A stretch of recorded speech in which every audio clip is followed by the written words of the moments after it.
إن الحمد لله صلى وسلم على نبينا مصطفى محمد صلى الله عليه وسلم وعلى آله وصحبه أجمعين أما بعد أعوذ بالله من الشيطان الرجيم بسم الله الرحمن الرحيم ഒരു പുതിയൊരു സൂറത്തിലേക്ക് കടക്കുകയാണ് സൂറ ഫുർഖാൻ. അത് പൂർണ്ണമായിരിക്കുകയാണ്.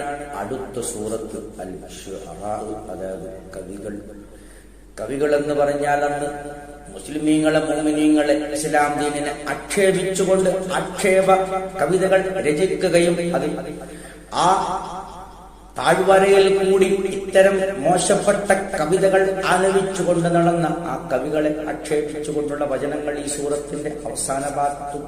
അതുകൊണ്ടാണ് ഈ സൂറത്തിൽ ഈ പേര് വരാനുള്ള കാരണം. നോക്കും നിങ്ങൾ, ഇതിന്റെ ഒന്നാമത്തെ ആയത്ത്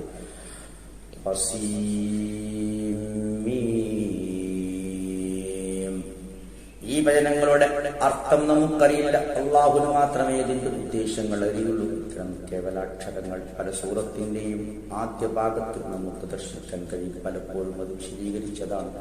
അടുത്ത ആയത്തിൽ എന്താ പറയുന്നു? തിൽക ആയാത്തുൽ കിതാബിൽ മുബീൻ.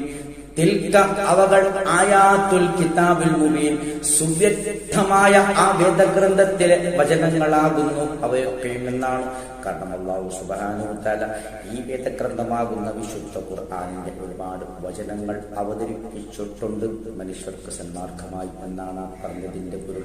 അടുത്ത ആയത്തിൽ, മൂന്നാമത്തെ ആയത്തിൽ അല്ലാഹു സുബ്ഹാനഹു വ തആല പറയുന്നു, നോക്കൂ നിങ്ങൾ, ലഅല്ലക ബാഖിഉൻ നഫ്സക, ലഅല്ലക നബിയെ താങ്കളായേക്കാം, ബാഖിഉൻ നഫ്സക താങ്കളുടെ സ്വശരീരം അത് നഷ്ടപ്പെടുത്തുന്നവനായേക്കാം, അല്ലെങ്കിൽ അപകടപ്പെടുത്തുന്നവനായേക്കാം എന്നാണ് പറയുന്നത്.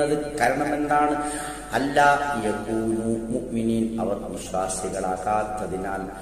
ആ നോക്കുമർത്തത്തെ അവിശ്വാസികളോട് വളരെ വ്യക്തമായ രൂപത്തിൽ വിശുദ്ധ ഖുർആനിന്റെ ആയത്തിന്റെ അടിസ്ഥാനത്തിൽ അല്ലാഹു സുബ്ഹാനഹു വ തആല കാര്യങ്ങൾ വിശദീകരിച്ചു കൊടുത്തിട്ടും അവർ അത് ഉൾക്കൊള്ളാൻ തയ്യാറാകുന്നില്ല, വിശ്വാസികളാകാൻ തയ്യാറാകുന്നില്ല. അതിന്റെ മനോവിഷമത്താൽ താങ്കളുടെ സ്വന്തം ശരീരത്തെ തന്നെ അപകടപ്പെടുത്തുന്നവരായി മാറിയേക്കാം. കാരണം അത്രയും കടുത്ത മാനസിക സംഘർഷം താങ്കൾക്കുണ്ടെന്ന് അള്ളാഹു പറയാണ്. എനിക്കതറിഞ്ഞിട്ടുണ്ട്, ഞാനത് മനസ്സിലാക്കുന്നു എന്ന് പറഞ്ഞുകൊണ്ട് അള്ളാഹുവിന്റെ റസൂലിനെ സമാധാനിപ്പിക്കാൻ അവതരിപ്പിച്ചതാണ് ഈ ആയത്തെന്നാണ് മുഫസ്സിരീങ്ങൾ വിശദീകരിക്കുന്നത്. ഈ രൂപത്തിലാണ് കാര്യങ്ങൾ മുന്നോട്ട് പോകുന്നത്. ആ രൂപത്തിൽ അള്ളാഹുവിന്റെ റസൂലിന് സമാശ്വാസമായിട്ടാണ് അള്ളാഹു അവതരിപ്പിക്കുന്നത്. കാരണം വിശ്വാസികൾ കടുത്ത മനസ്സുള്ളവരായിരിക്കും. അൽഹംദുലില്ലാഹി റബ്ബിൽ ആലമീൻ.